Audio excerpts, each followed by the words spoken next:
Oh, hang on. Yeah, what are we calling this podcast? Was it underrated? Overrated. Sous-évalué. Überschätzt. Överunderskattad. Underrated. I'm on a train. I can't complain. Why not? Because we are going back around the UK to Greater Manchester today. Choo choo. We're not there alone. We have a special guest, Matt Latham from Pickadisc, and we're going to be discussing the Courteeners and We Are Performance. I've been let back into the country. I don't know how that's possible. I don't have a British passport and I haven't quarantined. But I'm here now with my friends Fran and Matt, and I hope you enjoy our discussion of two great or not great Manchester bands today.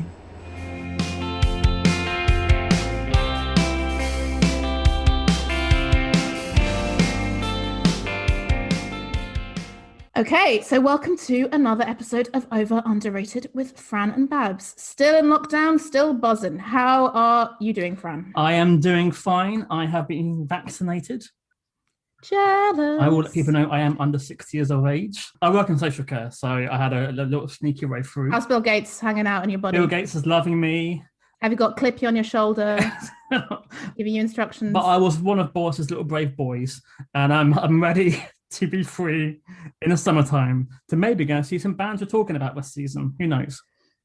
Yeah, I see you posting about bands and festivals a lot, and I'm just not allowing myself to go there just yet, especially because I'm in Belgium. It's much slower here. They're talking about, events for 50 people and stuff like that, but even that, I'm like, if I can see a person playing guitar outside, I think that's going to be enough. There's two festivals in a 30-mile radius of me, and I have them down, penciled in. I'm not going to pay any money. I'm not going to buy any accommodation. But those are the ones I may go to, whether or not we can in August.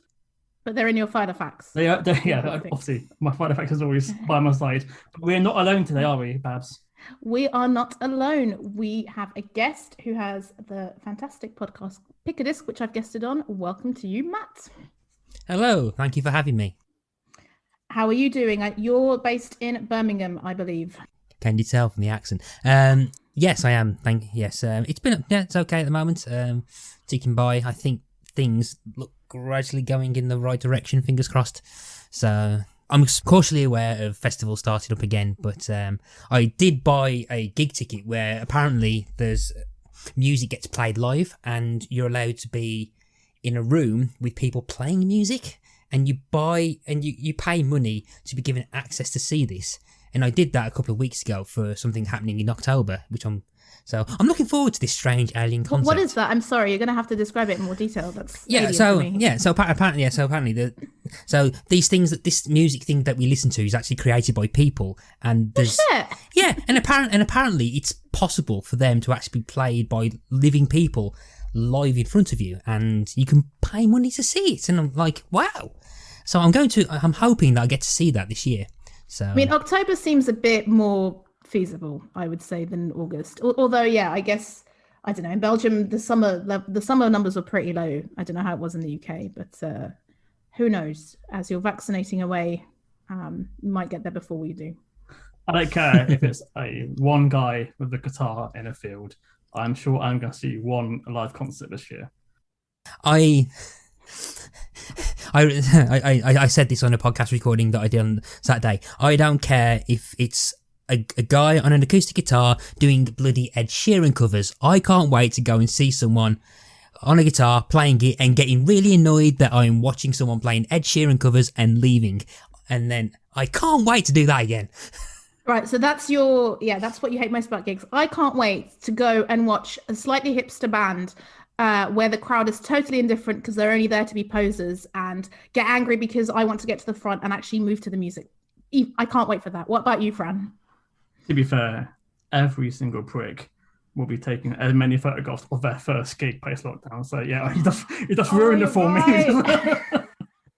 I can just imagine those 50-year-old guys getting excited and getting stitched after the second song and then having to leave. That's what I can imagine. Just loads of people getting too drunk and too excited and then being fucked for the rest of the week. As someone whose personal Instagram account usually is like very crap gig photos as being like as a chronicle of gigs and stuff. I mean, to the point, if this was not lockdown, if I have gone this long without any live music being posted, or a very crap photo, phone photo being posted onto my Instagram, I would have had at least several interventions. So I can't wait to be that annoying person. I mean, I only ever do it like once for during a song and stuff, and I can't wait to annoy someone behind me going, put your phone down. Same. I used to be like a total purist. I used to be like, I'm not taking a fucking photo. I'm not taking any photos. But now I'm like, okay, I will take one when the lights look good at the beginning, and then I don't have to think about it again, just to have as a kind of, aide memoire to have it. Because yeah, it is quite nice when you look back at the shitty quality with the light blurring, what we would all give to be back there. But thankfully we have podcasts in the meantime to keep us entertained. Am I right? Podcasts, what are they? Well, that's another story.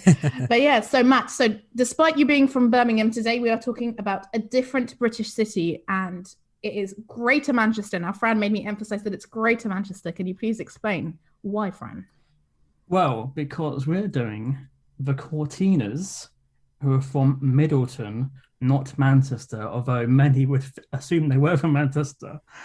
And for our Underrated, we're doing a band that Matt is introducing us, and that band is We Are Performance / Performance, depending on which point in their discography you.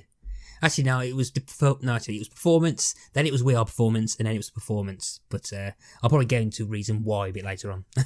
I'm intrigued to find out. So yeah, we had to be very specific because obviously it's not in a Manchester, it's Greater Manchester. And I guess that gives us a reason to then do a Manchester episode later on. So fair enough. It turns out, I found out when discussing this episode with Fran, that I've been pronouncing the Courteeners wrong literally all this time, and no one has corrected me. I was calling them the Courteeners, and Fran was like, Barbara, if we're going to record a podcast, you're going to have to learn how to pronounce their name correctly. And I was like, I think you've got a point there, Fran. But yeah, that's who we're discussing today.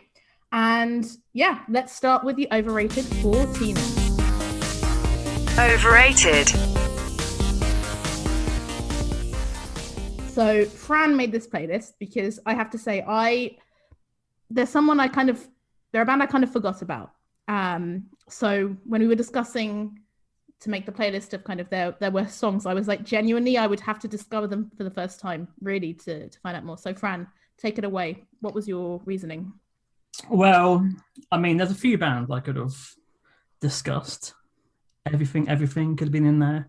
But No. but the Courteeners are a band who I've noticed can fill arenas. They get similar attention to like Oasis and Stone Roses.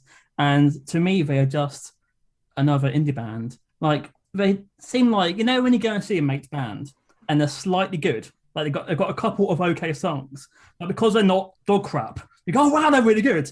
The Courteeners seem to be that band. Like, they have some okay songs, but he can't really sing, and they're pretty average at playing guitars.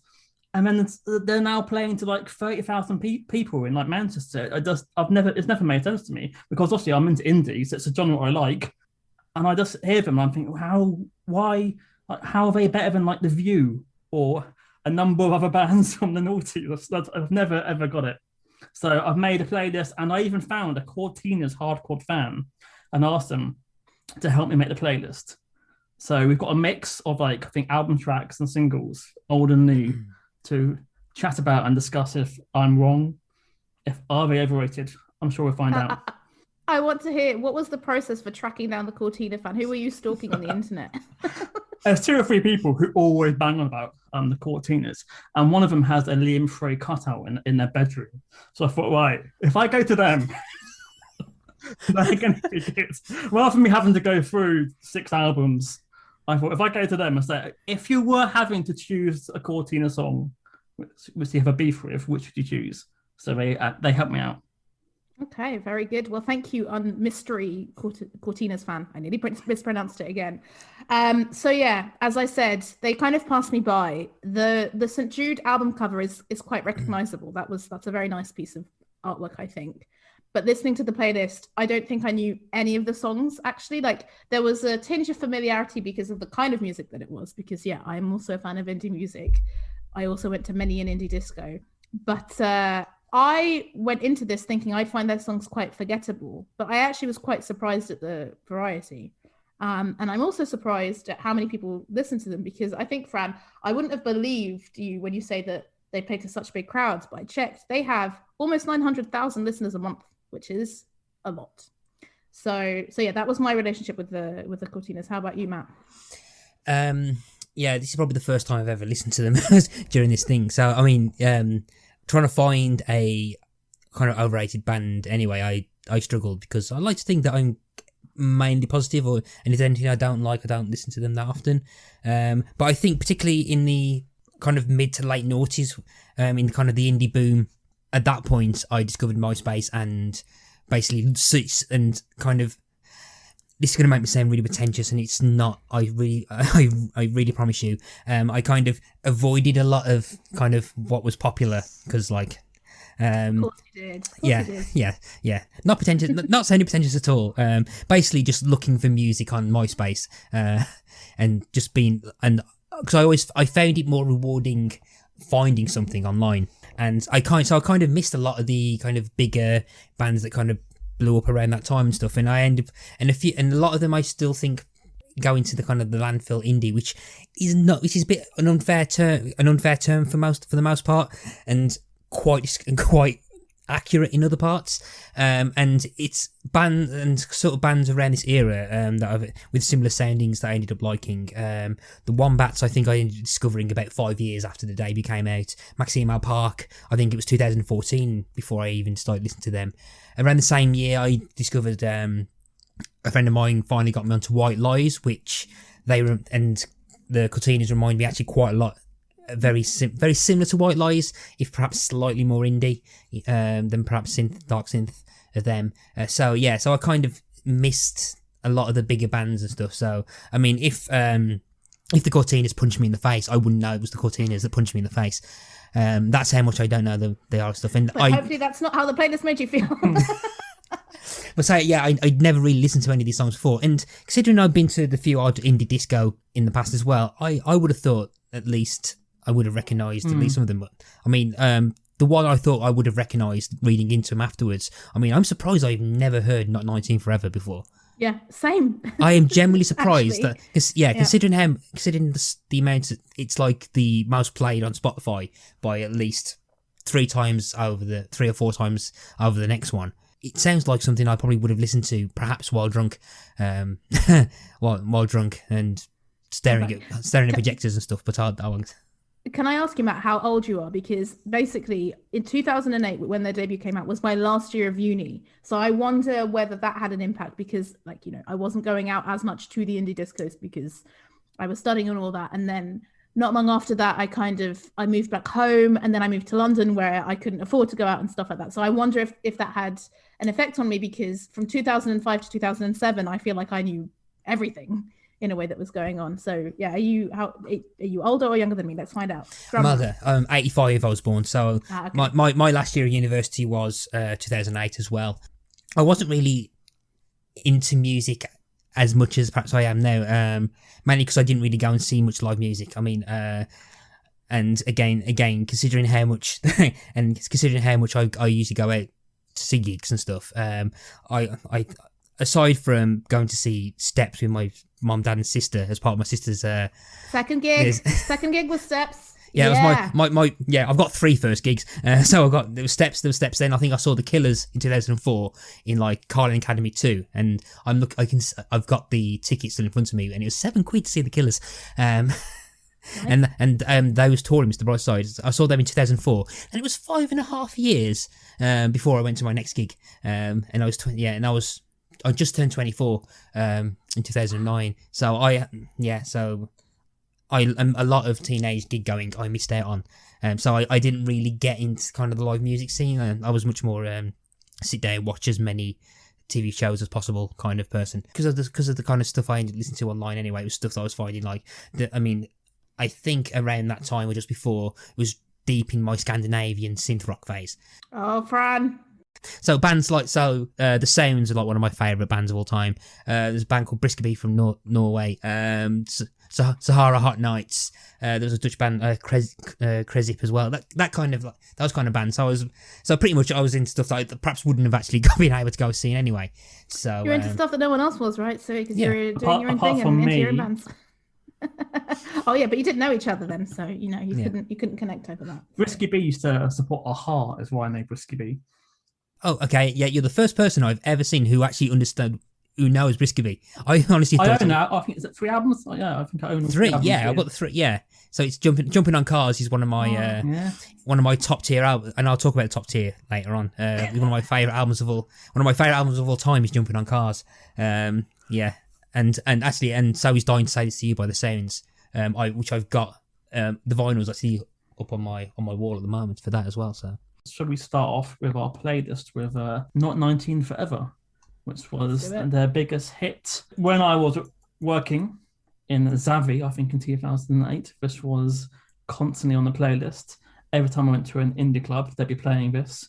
It didn't really register as being anything particularly amazing. He's got kind of a booming voice. Not 19 forever. You know, he's that. Thank you very much. And I remember him saying he was like the voice of a generation. I'm thinking, really? It's like just mentioning stuff that could have happened for anyone on a night out. You're not really the Smiths, and he has kind of compared himself to the Smiths quite a few times. Yeah. I think this is why he got Stephen Street to produce the album as well. I didn't know that. So yeah, it wasn't a great start. Although, you know, if you put on YouTube and type in this into Heaton Park, you'll see 30,000 people pretending this is the best song ever written. So maybe it's just me. What do you think, Babs? So yeah, I was really surprised that I just did not know this song because I was also going to indie clubs in 2008, but I really didn't know it. When it started with the keys, I was like, oh, maybe it won't be that bad. But then it launched into it, and then I thought, oh no, this is the landfill indie that we were talking about. Like it really did do much for me. You were talking about what it was about. I looked at the lyrics and it's creepy as fuck, right? He says, all night long, asked you once, I asked you twice, asked you 4 times if you'd like to dance to that song, front crawled the crowd down the stairs, and then I followed you out in the rain, nowhere to be found, never mind. I mean, what the fuck is going on here? You know, because he mentions like younger man, older woman, you're like, oh yeah, maybe this is that kind of relationship. And it's like, no, it's just a man being creepy. So the fact that he says that it's... The voice of a generation, guys. Voice of a generation. Yeah, maybe. We've all been there. Yeah, maybe. We've all been there. And that's the problem. And I did check because I was like, surely Courteeners are the kind of band that are in that infamous Vice Landfill Indie article. And they are.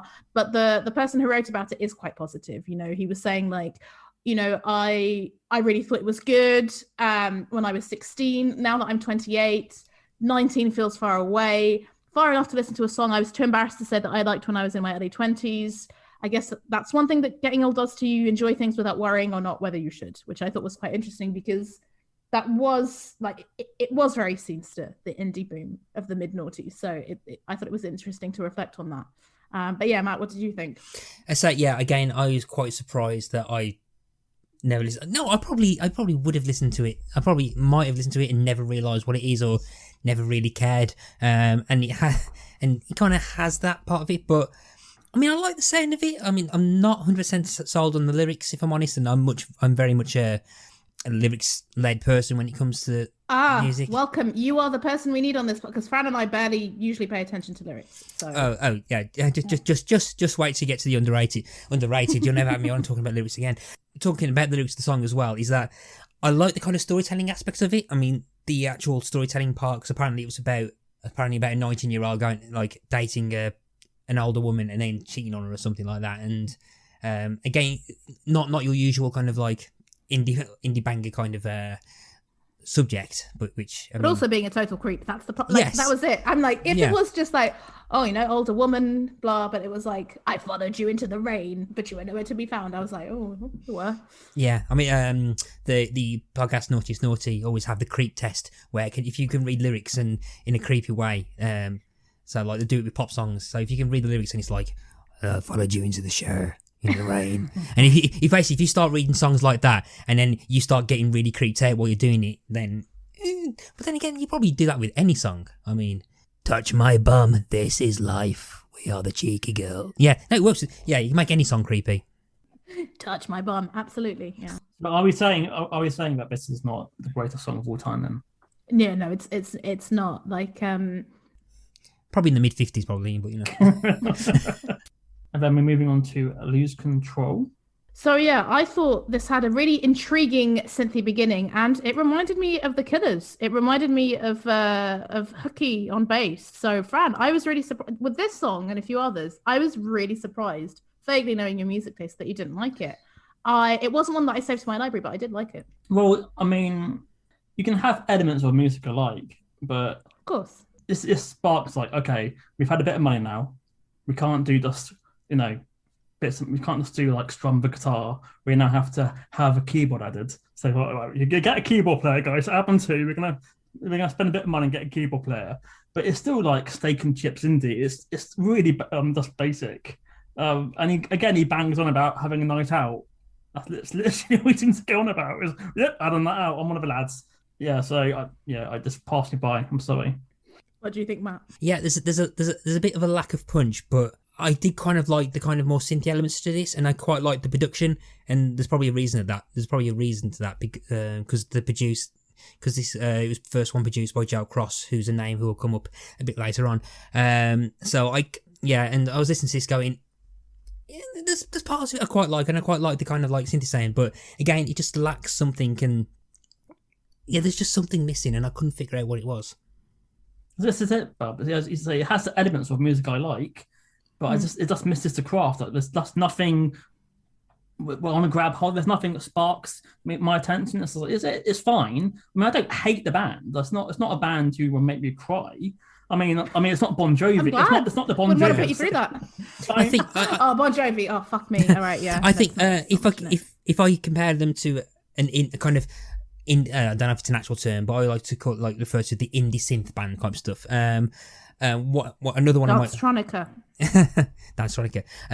Like the one that jumps out is kind of like the Wombats, where they can kind of balance between the indie and the synth stuff. But the big key thing I think that is the performance of what's his name, Murph, the lead singer, who and the very self-deprecation element of that, and he comes across as kind of like a cartoon character at times, balancing some kind of like, are you okay, kind of self-deprecated lyrics and stuff. And I think there's a lack of character, I think, from what's his name, is it Liam Frey? Yeah, there's a lack of a character. You can't leap onto something. Whereas again, Maxime Park from the same era, Paul Smith has you can tell where he's from. You can tell immediately he's from like Newcastle or the northeast just by how he sings. And then you see him and he's got the hat on and stuff. And there's a character there that you kind of latch onto, and you kind of get a sense of identity. I mean, 2 songs in, you just don't get that considering from the Courteeners. I mean, he's spot on, because I was going to say that. Literally, who are the Courteeners? And tonight, Matthew, this is my Libertine song.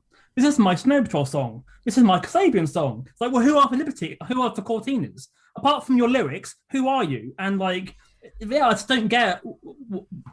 Even Oasis, although they've obviously copied many other bands, they still have a fundamental Oasis sound to them. But like, even when I've noticed when he does like interviews and everything, he's constantly covering other people's songs. Like, he's embarrassed of his own record collection. Like, because I won't do mine. I'll do one by James. I'll do one by R.E.M. I do one, and that seems to be what his albums are. It's like, oh yeah, this is that one. Oh, he obviously listened to the that band that whilst making that single, and I can't find anything individual about the Courteeners. Sorry, I've gone off one. Anyway, moving on.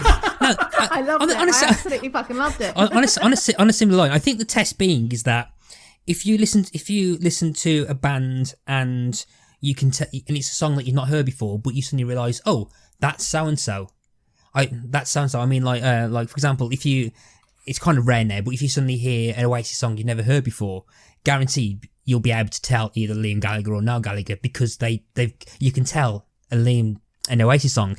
But so it's basically a Beatles song with like a Manc accent. But again, going back to like Maxime Park or the Wombats, you can kind of tell they got kind of a unique character. I mean, Coldplay. You can tell Chris Martin singing, so you can tell it's a Coldplay song. I've no idea what this song is, but I bet you it's Chris Martin. Shazam! Yes, it is.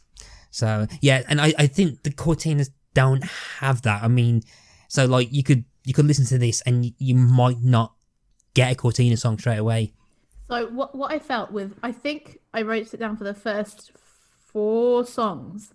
It wrong-footed me. So with Not 19 Again and Lose Control, I was very intrigued by the beginning. I was like, "Oh, this is an intriguing beginning," and then it launches into it, and I was like, "Oh." But with Van der Graaf, which is the next one, I didn't like the beginning. I did like the verses, but then I didn't like the chorus. So again, it felt like lots of different songs in one, and maybe, you know, that is, as you say, like he's just drawing inspiration from a lot of different places, and there's no kind of coherent middle. Yeah, I mean, I put down, Courteeners do Snow Patrol. The hint of Kasabian, because at the time, obviously, Kasabian were getting big and wanted to steal some of their fans too. He goes on about that he did like a writing course at university, and he was a writer before he was into music. So he writes the lyrics first, and I thought, okay, I've never really bothered to check out the lyrics. So when I was doing this, I was looking at lyrics of each song, and like, what?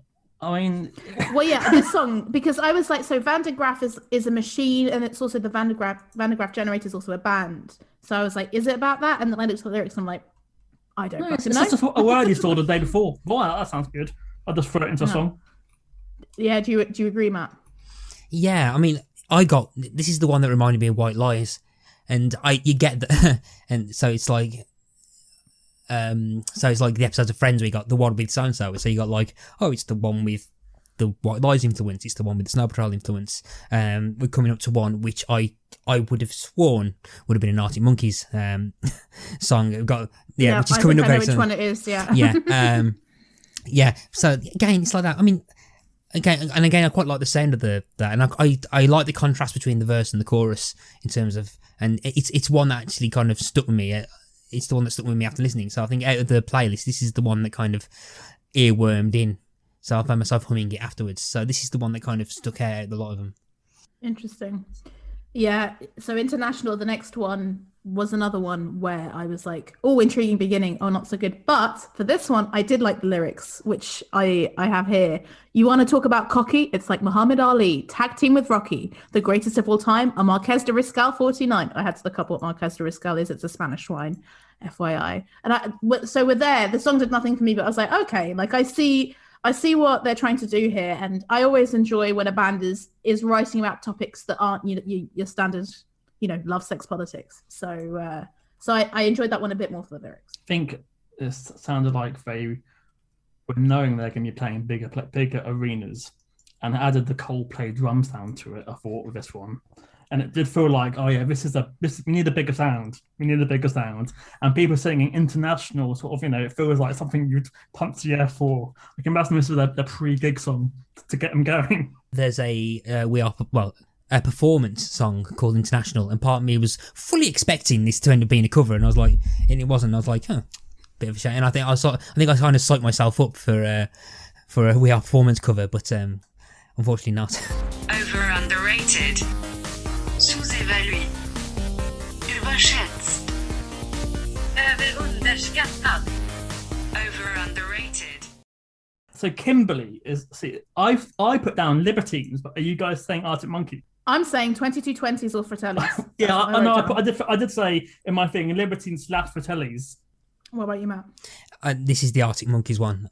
Okay. Yeah. That's not my one then. Okay, interesting. Because I found it quite interesting. So I was like, this sounds a bit more raw, a bit fuzzier and stuff. And I think this is one of the more earlier songs from the looks of it. I think this was before the first album, from what I gather. So I'm assuming this was when they were still trying to find their sound, or trying to find somebody else's sound to be influenced by, not stolen.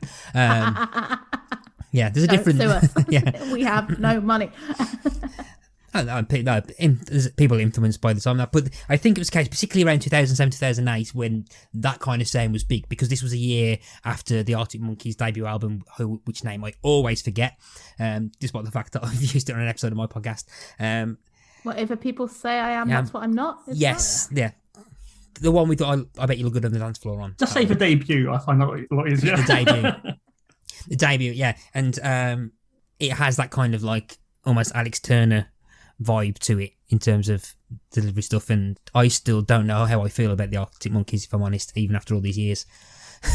So yeah, this kind of just had that expression with me. Like, I don't know if I like this because it reminds me of the Arctic Monkeys, and I still don't know if I like that album or not. It's even got that distorted microphone effect as well, isn't it? Like, Yeah. yes, it's Yeah. it works. I really like this song. This was one of my favorite songs, and I really like this Rocky Santanism. I have no issues with them sounding like the 2220s or the Fratellis. Like a bit more of this, actually, I would have enjoyed. And yeah, I wonder always, when it's a sound that they have before. So I think this song is on their debut album, but it was one of their first singles. Was it that this is maybe what they wanted to sound like, but then they were forced in a different direction? I don't know. Well, no, I have no idea if more of their material sounds like this, because this was a song I was donated. So I don't know if this was their sound during 2007, and then they made a step to into a different direction. Who knows? So the next song, the song is White Horses. I thought his voice sounded a lot like Alex Turner. If you said Alex Turner was singing on this, I would have believed you. It reminded me of the Horrors' last album, and I felt some hooky bass vibes again. I thought it was okay, but again, didn't connect with it very much. Yeah, it's got bigger riffs. It sounds a bit like the Foals, music-wise, but I don't think he has the vocals. I love how many bands. Well, I make the playlist. So I make the playlists afterwards, right? And basically, anytime we mention a band, I add it to our playlist. And I'm like, fuck me, this one is going to be a long ass playlist. But there we go. This is 2014, and that's just after the Foals sort of brought out a third album. And I can just hit that riff, and I agree, it does sound like Alex Turner as well. And I put down the lyric, it's there, it's always, always there, as a standout point for me. Thank you, Liam. Thank you, Liam, indeed. What did you think, Matt? I think at this point, I still haven't got an idea of what the Courteeners' identity is, which, I mean, considering this has come from a Courteeners superfan, at this point, I mean, there are parts that I like about it, and but there still isn't kind of like a hook. Again, I'm saying that unique character. There's a unique character trait that's missing that just hasn't hooked me in, and this one kind of just like drifted me by. And man, I feel really weird saying negative stuff about music. That isn't Limp Bizkit. Welcome to our world where it's like passionate in both directions, because we will defend bands to the death, but then also slag off. And then back to our old friends, the Libertines. I kind of thought Bojangles. I wrote for this one. I wrote two things. This was the kind of jingly jangly indie I thought they would be making. So I thought all of the songs on this playlist were going to sound like this, and I felt nothing. Like I felt no emotions, positive or negative. All I put was insert Alan Partridge Shug gif. That's all I put for this song. Yeah. See, I think it's produced by Ed Buller, who produced Suede, and I put, come on, Ed, you can do better than this. So shame on you, Ed. And then we've got a Debra album now. We've got two in a row. We've got Fallowfield Hillbilly. This song, I felt transported back to a period of time. I felt transported back to the indie clubs I went to at uni without knowing the song at all. Like the sound was completely nostalgic to me. And this one, I didn't dislike it. I liked it, but it was a nice feeling. I don't feel the need to revisit it again. So, Kings of the New Road, which is also from their debut, Fran. What did you think? Hello, Kings of Leon. How are you doing today? I've got the same thing. 2220s again. There's a slight hint, guys. The song's called Kings of Leon. It's quite lame. Did the person they talk about end up going to France, and did he have a good time?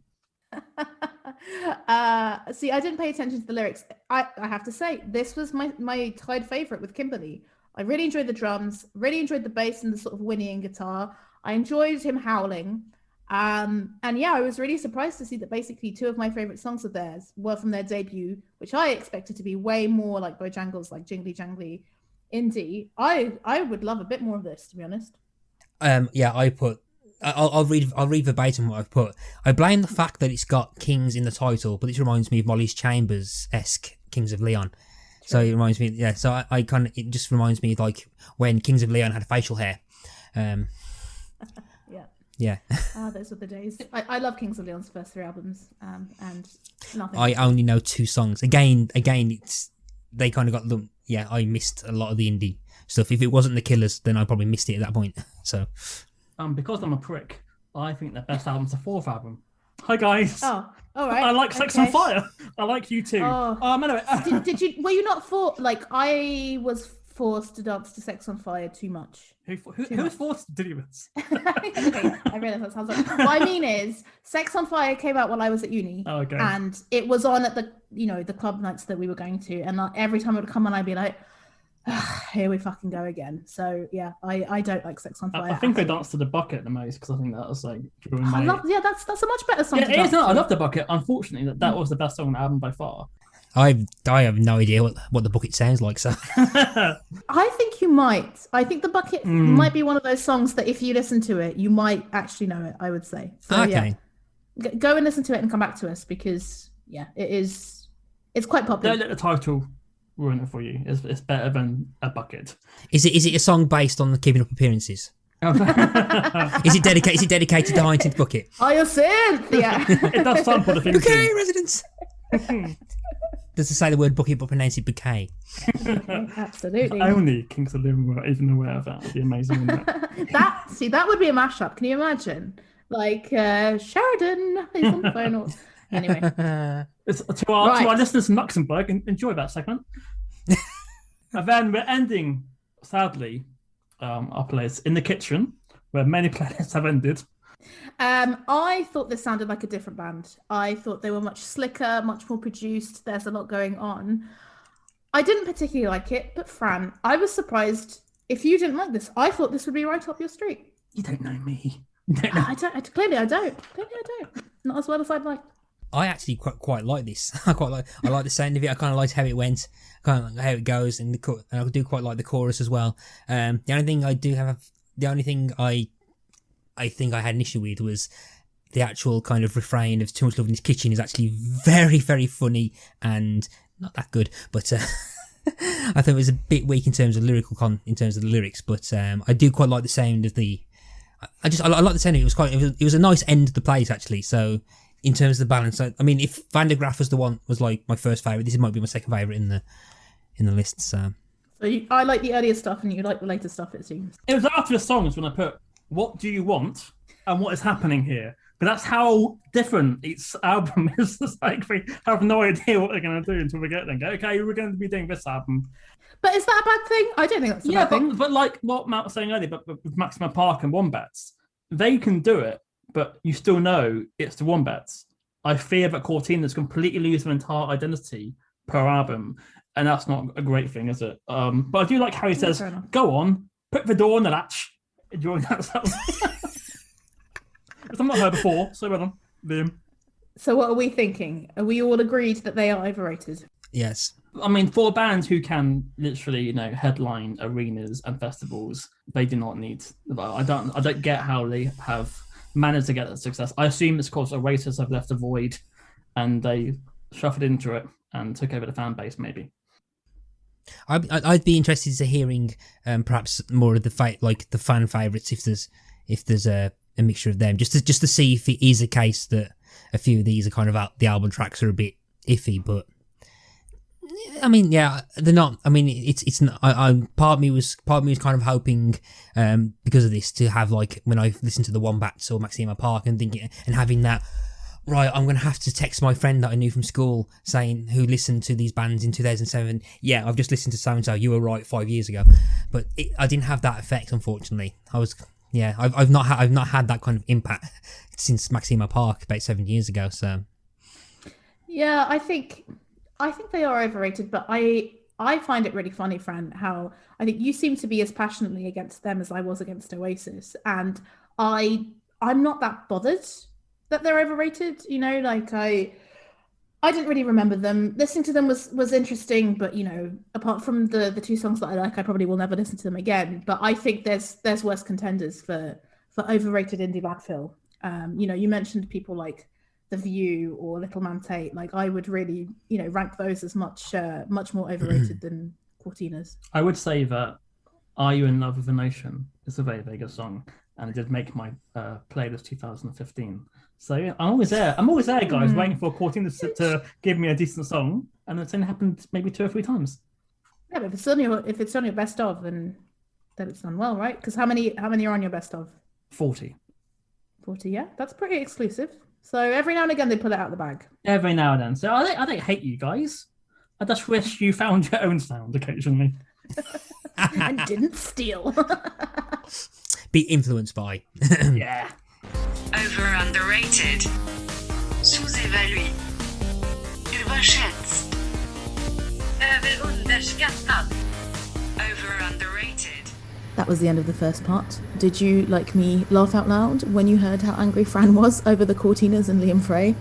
I don't know what he has in for him. Maybe he'll share that in a future episode, what beef he has.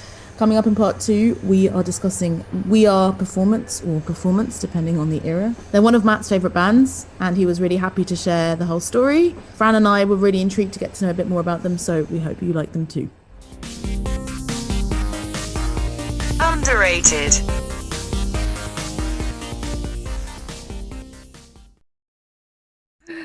Right, so that was Overrated. And now I think we're going to hand over the floor to Matt from Pick a Disc to talk about why he's picked brackets, We Are, close brackets, Performance as his underrated brand. Take it away. I'm trying to remember when I first discovered Performance, and I'm pretty sure it was down to MySpace. And I think down to MySpace around 2007, 2008, when I just used it to try and find anything that I quite liked. And I think at the time I was, because I've got a massive soft spot for the Human League, and kind of that kind of like synthy noise, that's synthy sound and stuff. So I was trying to find kind of like new obscure bands that weren't on the radio. Oh God, I'm deliberately not trying to sound like a pretentious prick, if I'm honest. Go ahead, please. This is a safe space. Yeah. Yeah. I feel like I'm supposed to have like a brand of being nice to people, and I can only. We're shattering the illusion. You've come on here and people are going to think you're Yeah. It's fine. We're not popular enough for you to get death threats. Don't worry about it. Yeah. Yes. Don't worry. So and I can't remember, because I think MySpace as well it tried to have some kind of algorithm in that it tried to guess what you might be liking and stuff, or songs that you put as your profile music, which to this day I still think social media sites still need that. That's the one thing from MySpace I really miss, is the fact when you go onto someone's profile, it will then start playing a song randomly. You can't see this, but we're all nodding in agreement with Matt. Yeah, hell yeah. I think for ages, "Turn It Up" by Rabbit in Disguise was one of them, and the song that's on the playlist was also on there as well. And I think I really wish I had a much more interesting story of how I found them and stuff, but I remember finding their MySpace and just finding, I really like this. I ended up buying the first album on iTunes, I think around 2008, 2009, and just falling in love with it. And to this day, it's one of my favourite albums. I mentioned the concept of top tier albums, and I've mentioned this on Pick a Disc ages ago, that at some point my top 10 albums list has 17 or 18 albums in it, and and like I just gave up counting and stuff. So so the first album is like one of my favourite albums of all time. I just fell in love with it. I just fell in love with the lyrics and stuff. Tried to find as much as I can about them, which is hard. It turns out. Yes. Oh yeah. I mean, they've got one of the most hard to Google names ever, which, because I think originally they were signed to Polydor, I think, in 2007, and I think there was called Performance, and I think there's like a couple of like really hard to find articles. I remember reading one years ago, and it took about 2 weeks, and I found it yesterday, of this of a Guardian writer writing something about 8 years ago about her friendship with the band and stuff, and a lot more of the background of that. And it doesn't go into too much detail, but they fell out with Polydor in a massive way, and they got dropped. And in order to kind of distance themselves, they added "We Are" in brackets and I don't know whether that was from trying to get around some legal stuff. I don't really know. They re-recorded quite a lot of the songs that they recorded with Polydor, and if not self-released, it's either it might be a self-released album. I don't really know. I think it's Big Time Management or something like that. I think it came out on, which I'm not sure. It might be record label they did, I can't remember. And they released their first album. And then a bit later on, they kind of went on a slight hiatus. And again, there's not much detail about what happened, but there's kind of like apparently like massive falling outs between the band. There's a couple of like very obscure references to kind of like into band relationships happening. And when they came back for the second album, there was a trio rather than the quartet. And I think Billy Marsden left, who was actually the sister of Laura Marsden, who stayed on, and I think they came back, and I think the video for the Living is kind of supposed to be symbolic of their fractious nature or something like that. And that's what it said in the press release anyway. But then they decided to rebrand themselves as Performance. So the first album is now under We Are Performance, and the second album is now as Performance, which pisses me off because as someone who is addicted to his Last.fm account, whenever I try and listen to both albums or a mixture of both, it comes across as two separate albums. And I got around that when I had MP3s, where I just basically renamed the first album's Performance. But, I miss renaming music, and unticking the compilation thing, oh, so God, it show up in yes. your artist. I miss that so much. Spotify, Yeah. why? Yes, yeah. So that's the kind of like background to the Performance stuff, that first album I love a lot. I love so much. I love that first album so much. Second album I really love, but the second album is I think it's like a mixture, like a hybrid of, I think, demos that they had on MySpace, like around the same time as the first album came out. So, but they recorded a lot of these albums, and so I think the idea was that they came for the second album and got a lot of their demos and ideas they've got to try and make a second go at trying to become a band again. And I think, and as much as I love the second album, it's not as strong as the first one, and it's kind of like there's a bit of a mix of it, a mix of different kind of song styles on there, which I didn't really put into the playlist that much, if I'm honest. But I think that first album is great, and I think from reading a lot of the reviews that was done around the time, there was a lot of little small buzz around, particularly in the Manchester scene, and there was a lot of people were thinking they were going to be kind of big, and they was doing things that bands are kind of doing now. There was kind of like a decade ahead of their time. Lyrics were kind of playing with like the gender roles and stuff, particularly stuff about consent that's happening at the moment, and like harassment and stuff. There was like, I think apparently there was talking stuff about that in gigs in 2007, 2008. But then I think because of the interband politics and being dropped by Polydor, they got stalled, and they kind of missed their shot, which I think is a shame. I think in an alternative world, in an alternative time, there'll be podcasts where they'll be claiming that this band was overrated. And I wish I was in that. Whoa. I wish I was in Big that world. claim. I wish I was in that world. So, yeah. But now you're in this one, and unfortunately they are underrated. Yes. So Fran, what did you know and think? It's interesting you mentioned that they were called We Are and then became Performance, because I'm a big fan of Augustines, and their first album is called We Are Augustines, and then they dropped We Are. What is it with bands called We Are something, dropping the We Are after the first album, then confusing Spotify and like downloading things? My question for you, we mentioned, is it Joe Cross or John Cross? Joe Cross, yes, Josie Cross. Because he's now a member of the Courteeners. He's the producer. Yeah, he's a touring. I don't think he's not an official member. I think he's a touring member, and he's produced, I think, every album from Anna onwards. Weirdness. This happened before. We did Skid Row and Bon Jovi and found out that they were best friends. It was like just two random bands. Yes, I thought But that was why, when you said Courteeners and I proposed it to Matt, he was like, "That's perfect because there is this link." Yeah, because he also did the Hertz albums, who I did try and get into, but I never got into Hertz. Yeah. Yeah, and I think he's pretty much he produced both albums. So pretty much every song that they've done was produced by Joe Cross.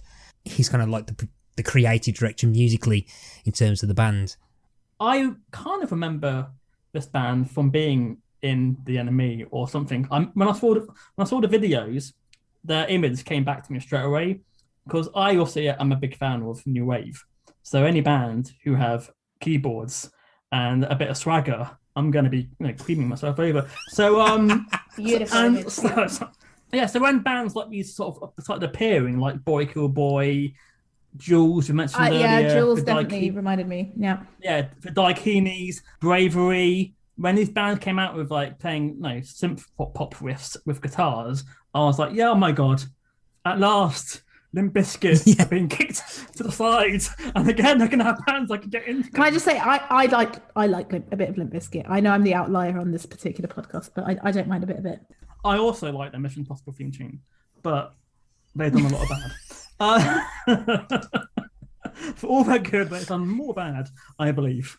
So I enjoyed rediscovering Performance. And yeah, I'd never heard of them. I enjoyed getting to know them because, like Courteeners, it felt like nostalgic music that I'd never heard. The sound was very familiar, all the bands that you both have mentioned, but I'd never heard of them. But I'm intrigued to hear, Matt. So this playlist is your favourites with as broad a range as you can get with a band with 2 albums. Yes. Yeah. Okay. But I think what I noticed, and I think was nice, particularly as we what I was thinking of as we was talking through the Courteeners, is that they've got a stronger identity in that they don't diverge much in sound. Again, that might just be, I mean, the 2 songs from Red Brick Heart, which is the second album, have a lot more of a guitar, and I think has a lot more of the indie guitar side to them, and that might be because they lost a member, which is probably lowered the synths down a bit, but they are kind of the same. They feel like the same band. They don't feel like, it's not schizophrenic. It's not different kind of things. Again, that's probably because they probably never had the chance to explore different sounds in general. But yeah, I think this is probably as close as you probably get to a varied spectrum of performance. All right, well, take us through. What was your first pick? So the playlist is pretty much chronologically through where they are on the albums. So I mean, a lot of the playlist is like the first half of the album. So first album. So Vandals is the opener, which is and when I first re-listened to it, the first opening like synth chords of Vandals, I'm like, yep, I'm 23 again. Not 19 though. Yeah. Well, I'm not 23 forever either. So nobody likes you when you're 23. So yes, true. Yeah, that's not my age again to be put onto the playlist. Thanks. That's Frank, keep that in so I remember to put it on the playlist. But this was one like I think, particularly story-telling wise as well, and I think a big chunk of what I like about the band is Joe Stretch's lyrics, perhaps more than the sound, if I'm honest. This was the song this was a pretty much reaction to being dropped by Polydor. So the Vandals are kind of the major labels and stuff, and while it's not as dark as it gets in other songs, there's hints of his kind of like pessimistic view of basically everything in this, and I love that. And there's the like I'm a fan of tag team vocals in songs, particularly male female tag team vocals. And whilst this is pretty much the Joe Stretch show for the majority of it, I do quite like the kind of like added oomph that Laura Marsden's backing vocals make on pretty much every song. So yeah, so this kind of like kicks things in and stuff, and I just love it as an opening song. If I did hear this when I was 22, I would have been in love. I mean, Matt, you probably don't really know my music taste very much, but it's a bit too melodic for me. I liked his voice. I liked the timbre of his voice and the passion, and absolutely, I think we all love a bit of male-female harmonizing. But I wrote, Fran probably liked it, and it sounds like you did. It's okay. People can be wrong. No, it's fine. No, it's fine. There you go. See, we've turned you now. This is what we do. Over underrated. Sous-évalué. Überschätzt. Överunderskattad. Over underrated. Short, sharp shock. The kinkier side of pop music. I assume it's about S&M. I mean, maybe is that. I think this is a band where you can get the surface level. You get the surface level, go, oh, it's about sex, it's about so-and-so, it's about so-and-so, and it's about relationships and stuff, which is immediately the first thing people always usually think of. And if someone told me, oh no, this is about, I don't know, waiting at the supermarket, like waiting in the queue for the supermarket, I probably would believe them. That said though, Short Sharp Shock, I think is perhaps more about self-destructive habits of like going for things that you know is probably going to hurt you in the long run, and using the more extreme example of S&M references to make that point. I really like this song. I thought it was a great start. I was like on board immediately. I loved his yelping, the synths, the hand claps, and again the backing vocals. And I think on first listen, it sounded a bit disjointed in a similar way to Courteeners, where I was like, what's going on? But actually, by the end of it, I immediately wanted to listen to it again. And then I felt like I kind of got it. I can't tell if the backing vocals annoy me a bit. What? Sorry. Whoa, this is very you're normally one for male-female harmonizing. No, I'm used to it. I put down that I think this would be a good song if Garbage had performed it. Yeah, I just thought it would fit them a bit more. I don't know why I heard Garbage. I think the kind of obscurity of the band has probably made me kind of self-mythologicalise the band onto some sort of pedestal, which, to be fair, I don't care. I don't care if I have or not. But I don't know. I can't see Garbage. Well, yeah, you have to listen to it again now with. But I mean, what like androgyny Garbage, Fran? No, the second album, okay. like the synth sounds and sort of the spiky guitar, I sort of had memories of Garbage maybe putting it off. I could be crazy. I mean, Matt's heard it a lot more than I have. Let's moving on to Surrender. Is that their big anthem, Surrender? It feels like that's their big hit. Is that? I have no idea which ones would be there. It's the one with the most plays on Spotify. Quite possibly then, but again, at this point, because this is like the third song in the playlist and the third song in the album, and by this point, you'll get an idea of what the band is and what they sound like, and then it's just time to kind of capitalise on the ideas and stuff. And if Sure Shop Shock was more about the kind of like destructive, kind of like non-emotional side of relationships, the more physical side or the self-destructive physical side, this one's about the self-destructive emotional side and does it with a slightly darker side, like slightly, I say darker, lower synths in it and stuff. And again, does it with such a great chorus. And as someone who has a massive soft spot for kind of like synthy pop stuff, anything with a catchy chorus will grab me in straight away. Yeah, but it was just a bit too poppy for me. I think the chorus was just a little bit too poppy. But obviously, I enjoyed it.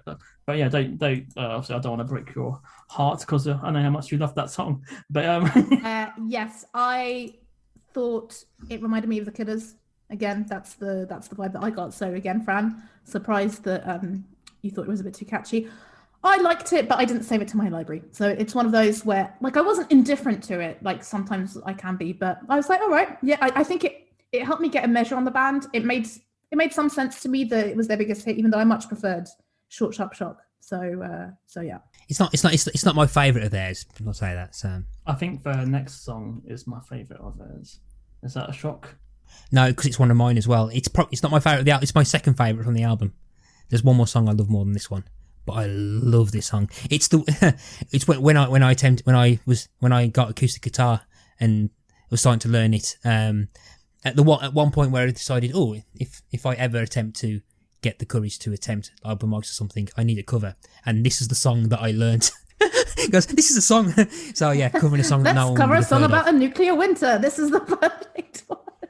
Again, I think it's a metaphor. Yes, I think that again, this is me going to going to the lyric side of stuff, where I think this is more about depression or low self-esteem more than anything, and somehow making it feel like relating it to a nuclear winter, which is so live journal. It's ridiculous. I thought, I think the best song I've heard. I've only heard the 10 so far. I'm sad that it wasn't the theme tune to the TV show a couple of years ago. If that would what a comeback that would have been. This time, I love the backing vocals. I love the little section they have after each chorus. I like the little touches, the little. He doesn't yelp as much as well, vocally. It's got a different way, slightly more relaxed way of singing, and it kind of reminded me of a band called The Departure. Yes, all mapped out. Yeah, Be My Enemy. When I saw the Killers, they were the first band that came on, The Departure. Yeah, I can't remember a bloody thing about them. Be Your Enemy was their one sort of crossover hit, I think, for Departure. Sorry guys, but this was not one that I liked. I put that I can appreciate the bridge, and I like how vulnerable his voice sounds. That definitely comes through. And when I went to look at the lyrics, I was like, oh yeah, there's definitely some kind of applications to today's circumstances, where he says, there are screens within this mess. There are screens at which I've stared. I will run to you and kiss you with a mask around my mouth. And I was like, yep, that's probably all we can do these days as well. It's not just Chernobyl. I'm not going into too much detail because it's not that kind of podcast. But I kind of that second part where guys, everybody's laughing what they laugh about. There are there's so much about that I relate to. Just like it's like me. But no, there are elements of that which kind of like and kind of remind me, particularly me at like 16 to 22, like really the mopey Matt years, I shall refer to him as. The next track is my second favourite song, which is Freeze. And I put down this is a great chorus. I love the synths, love the buzzing guitars. This could have been a hit if it was given a push. Why wasn't it? Again, this is like kind of like you hear songs like Freeze, and then when you hear people saying that these should have been a bit bigger than they ever was, or given at least a proper chance, I think Freeze is one of those songs that it's not my favourite. I mean, you're not getting to my favourite soon, but yeah, this is another song where I'm like, this band should have been. This is like one of those songs that they probably should have been playing indie discos instead of Not 19 Forever. But I mean, there's not even a video for this, so they never even thought it was a single. I know, yeah, Baffling. it's ridiculous. I mean, yeah, and again, I mean, due to the playlist, we are still technically in the order. So this is the 5th song on the playlist. This is the 5th song on the album. So you are listening to like half the album, and I do promise you that we're skipping a few tracks next. So, but yeah, no, this one, the chorus, I love it. There's the bit afterwards where like it kicks into the chorus again, and it's and then the backing vocals come in again. I love this song. Because it's got a cracking chorus, that means that Babs hated So it. I will just briefly say I was a bit indifferent to this one. It again reminded me of the Killers, and we can move on to the next one because I think you guys like it, and you've made a case. Hey, Babs, there's a lot more bands before the Killers who had a keyboard. You can't always have the keyboard. But honestly, that is what it's not just a convenient shortcut. Like it genuinely reminded me of Hot Fuss. Like Hot Fuss Killers, because that to me is the only Killers I know, because as is well documented, that's the only album I've listened to in full and like a lot of the second album. There's a song on hit. There's a song on the playlist in the second album which is very much.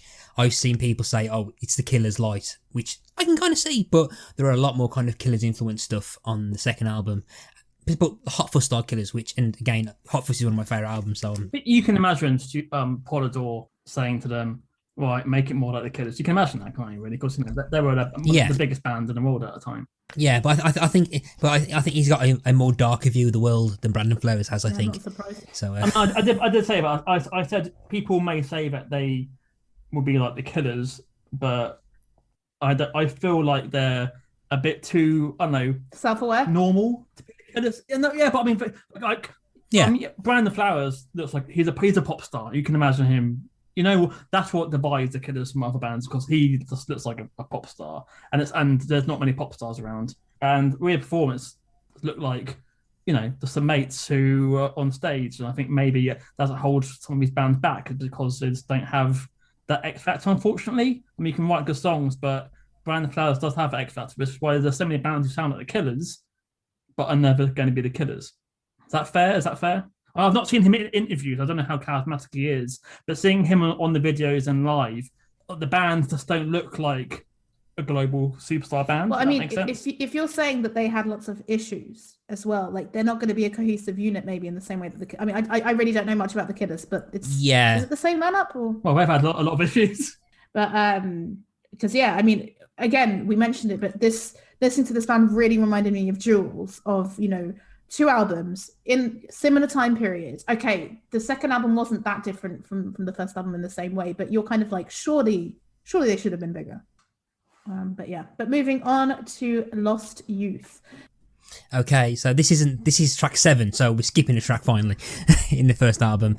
This is possibly my favourite We Are Performance song.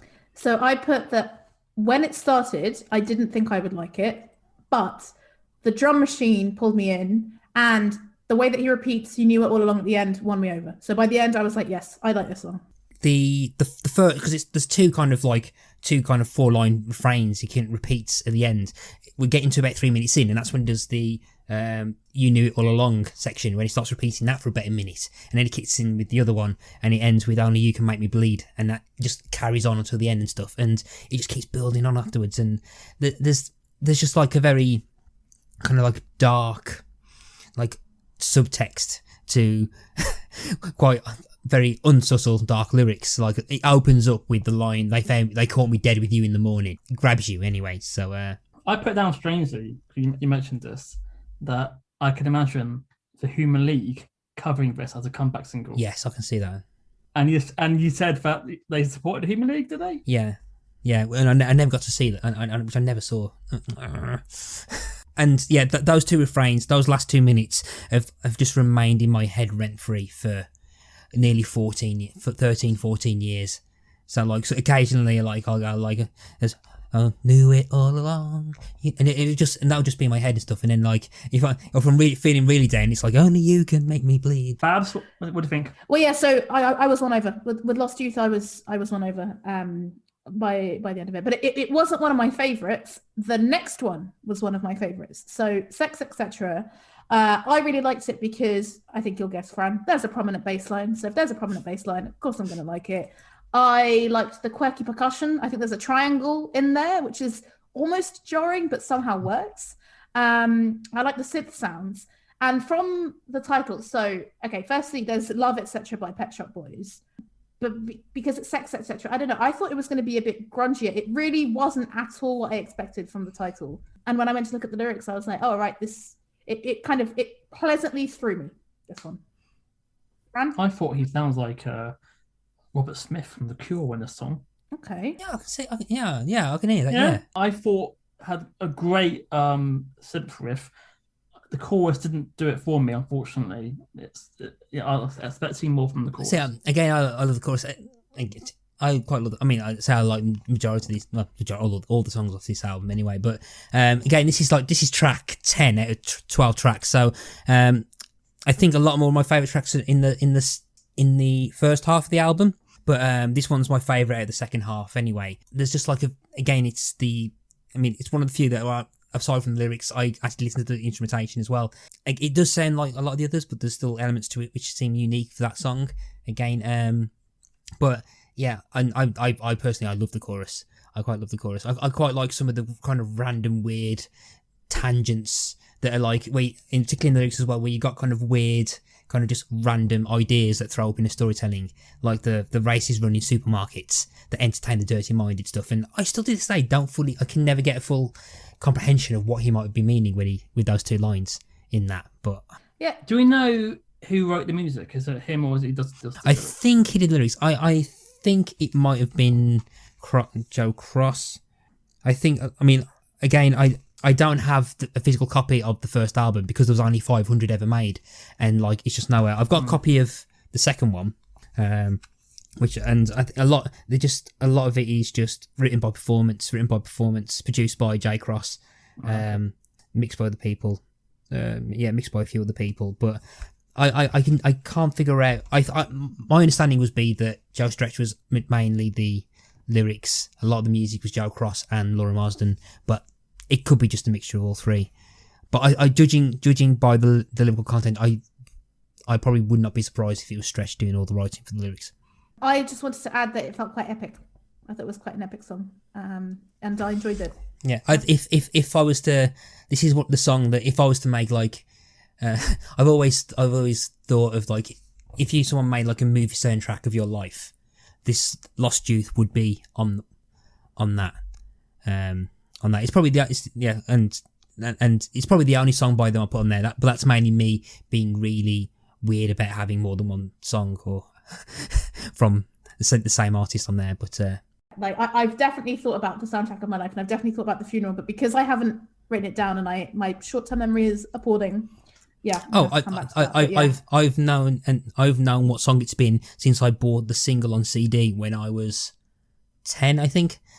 Which is kind of weird for a 10-year-old to think, but yeah, I've been prepared. Yeah, I remember looking and going, oh yeah, if you get this playing at my funeral, those fuckers are gonna cry. But yeah, which is the Universal by Blur. But I have no idea. I just want that played at my funeral for some reason. Yeah, is that best song? It's a great song. It's a great song. I used to always say I wanted a Birdie song and make people do the actions. Or Agadoo, push pineapple, shake the tree. You know. Yeah. Well, that was a fun tangent. Anyway, and back to performance of the second album. We have The Living, which I believe was a single. Yes, this is track 3. So The Living, I think this was supposed to be the first single from the album, and I think from what I can remember, it was perhaps one of the ones that wasn't it's one of the ones that didn't feel like it was a demo that was re-recorded. So this was kind of like, and I think a lot of it was kind of based on what was happening with the band at the time as well. This is the one that when I was reading, when blogs were coming out on Hype Machine, some of the criticisms of saying this is the one that sounds like the Killers and stuff, and I kind of get that. This one seems to have the balance between the synths and the guitars seems to have shifted from the first album, whereas the first album you'd say it's probably synth pop with indie elements in it. This one seems to be like indie with synth elements in it. Second album is kind of like that. There are kind of songs where it kind of changes, so you can kind of see them start to explore the more indie, like the fuzzy guitar side of stuff. But yeah, I mean, this is one song that's kind of like different, like live rent free in my head as well. I love the chorus. And the line that's always stuck with me is the you had the best night. It's up on your website, which I think it's a couple of years after I first, like, cause I joined Facebook in like 2007, 2008, and there was a time where, like, if you'd gone out on the piss or drinking or you go to club stuff, everyone would say, oh, there'll be the person taking pictures of the night. And then 30 photos out of focus with the flash in the middle and red eyes. 30 yeah. Amateurs. I'm talking about hundreds. But that all on it's. You had the best night, it's all on your website, and that kind of like idea, that's always just stuck with me in terms of like how people kind of like had that kind of thing. Did you enjoy it, Babs? It's another one that grew on me. So it's very similar to Lost Youth for me in that I didn't really like it at the beginning, and he repeats I am only the living over and over again. I don't know what it is. So with this one, and actually with the next one, by the end of it, I have a different opinion from the beginning. I think they use repetition very well, and I quite like repetition in a song. Yeah, what about you, Fran? See, I preferred Reptile of the two from this album. I think Reptile had a bit more to it. It is quite glossy, and I can see why people were saying like they're going for a bigger feel. Like I do definitely prefer the early work than this. Yeah, and Reptile slightly preferred it. I can prefer the chorus to Reptile. Yeah, I prefer Reptile as well, but I put that the chorus was too melodic for my liking. I love Reptile. When you read into the lyrics, it's actually quite dark, quite darker, and more of his darker stuff. Where like, and the bit that kind of stays in my head is the kind of middle eight bit where he goes, "There are pieces of you turquoise and twisted down the side of my bed," and I've dreading to think of all the boys that you've kissed since blowing a hole in my head, which is 22-year-old Matt. I was like, oh dear. I was like, 22-year-old Matt was like, this guy's a visionary poet and stuff, which 35-year-old Matt was like, if that was released now, that probably would have been a bit iffy. Bit problematic, yes, yeah. but I mean, yeah, it's another thing we have ever common with Liam Froy, isn't it? The creepy lyrics for both bands. Yeah, but again, there's a strange self-awareness in the song that he kind of knows what he's singing. It's the kind of mindset that people probably know they've had that kind of mentality in their head. No matter how much they're trying to deny it, they've had those kind of weird, like obscure thoughts. Dark thoughts. Yeah, dark thoughts that it's the everyone's a little bit racist kind of thing from Avenue Q, where people can't help but they had those micro aggressions that they hate having. It's that kind of stuff, and I think it's that kind of thing. I think in that song as well. And again, I love the chorus. That chorus, the first line leading to the chorus was "I'm heading for a breakdown," and then it kicks in with the. I love that. I love that bit.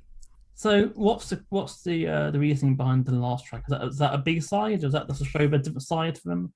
The one that I wanted to pick was not on Spotify, which is a song called Love Life. But the video's on YouTube, and it's one of their very early songs, and there's the term love life. The way it sings, you can take it in two ways: as I want to love life, as in I want to enjoy life, whatever, or also as 23-year-old Sado Matt thought, because I want a love life and stuff. But Mopey Matt, come on, yeah, let's use the correct Mopey Matt. But yeah, so the short sharp shock was released as an EP. So this was released in 2006. I think this was just after they got dumped by Polydor. But yeah, so there's about 4 songs on this, and this is the last one on there. If I'm honest, apart from Love Life, a lot of their kind of like one-off EP B-side stuff kind of passed me by. I think mainly because I'm someone who will kind of sit down and listen to an album rather than like random songs and stuff. And and even now, even in the era of Spotify, you've remained an album man. Yeah. I mean, it's only been like recently where I'm perhaps trying to experimenting the idea of like, oh my god, this song, this person who just sang this song is different from the other person that sang that song I just listened to. So yeah, I'm not much of a kind of like random stuff. I quite like the idea of like having something listened to as a whole, which if like a game of pick a disc, I quite like the idea of analysing an album as a whole. I was really listening to this and like, okay, this is the one I think I remember liking the most other than Love Life. And then I was really listening to it, I'm like, actually, you know what? I still like this. and again, I'm like, I was probably like, and I was listening to it going, I'm really struggling to hate anything about this band. So I was fully expecting to go, this is the one I put in just to fill out the discography, but I was there going, no, this is building up. I really like the last minute of this. It kind of builds up and ends really nicely. I'm like, oh, god damn it, Matt. I struggled massively with this song. I have barely finished it. And I've tried 4 times. It sounds like shit psychedelic fuzz, even with the saxophone. It really annoys me. It really annoys me. I'm sorry. But guess what, Fran? Luckily, it's the B-side. So Guess what, Fran? This was my favourite song. who is surprised? So this wasn't on Belgian Spotify, Matt. But I have it on Spotify that it shows me the hidden tracks. It is on YouTube. It was only uploaded in November 2020 and it only had 14 views. Okay. When I went there today. I loved it. I thought it was really moody, really evocative. Even the title, Architecture and Police, like, you know, it's a bit abstract, but not that much really. I thought it was wonky in a really good way. And I really like, because I think it's the only song on this list, the isolated female vocals at the end. And I really wish actually that the female vocalist had a bit more time to sing it up. But as much as I love his voice. I think his voice is fantastic. It's really raw and vulnerable. I like that he sings with his accent and you can hear it. But this one left me wanting a bit more. No, this was my favourite by quite some margin. I don't think I got to the female vocal. There we go. Yeah, I think it's quite a slow build up, and I was fully prepared. I mean, to like just say it's the filler track. Yeah, see, but it's my favourite, which again happens sometimes. But yeah, so I was quite surprised that for a song that I don't really listen to that much, I was like, yeah, I still like this. I can't remember much of the lyrics from it because I can't remember last time I listened to it properly. But well, I mean, it's I didn't look up the lyrics, but from when I was listening to it, it's kind of being in a city, basically being in a city and handling it, and that's totally the vibe that you get from the music. If you wanted more of the female vocal, I recommend trying to find kiss in cities, as in not kissing, as in kiss in cities. Yeah, I think it's Colours and Satellites that are on YouTube, but there's another song which might be randomly uploaded called You Are My Girl, which is really good as well. So it might be too melodic though. So hey, you're getting to know me. But yeah. So Babs, Fran. We Are Performance, over or underrated? I think underrated. Yeah, I think for how unknown they are, how Matt is punching the air. They are so unknown. They are so mysterious. Like I think I found that there was a BBC article that I found, or they would like a BBC Sound or something like that. I read that. Yeah, it really, for me, it's the same opinion as Jules. Of yes, they were totally a band of the era that they existed in, but should have been bigger. They should have been bigger. So yes, Matt, I'm totally with you there. Fran? Well, I like 7 out of 10 songs, so therefore they are underrated. There we go. Big up We Are Performance, and they're still quite young. I mean, they can still come back. Who knows? This podcast could change their lives. So, Matt, thank you for coming onto the podcast. No, thank you for having me and shattering my my public persona of being nice. And where can our audience find you? Well, they can find me on the internet. Yeah, so you can find Pick a Disc on pretty much anywhere that you find podcasts. So basically type in Pick a Disc and you should find it. We're on the We Made This network. Like a network of growing network of some of my friends who do other podcasts as well, which are probably worth checking out.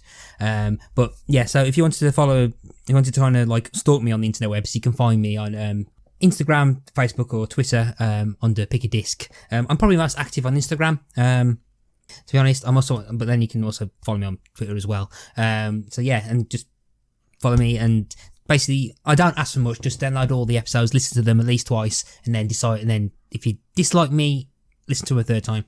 So I don't ask for much.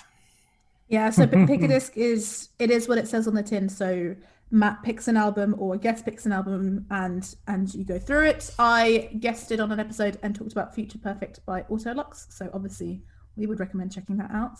And go follow Matt and listen to Matt. Thank you very much. No problem. Thank you for having me. See you, everyone.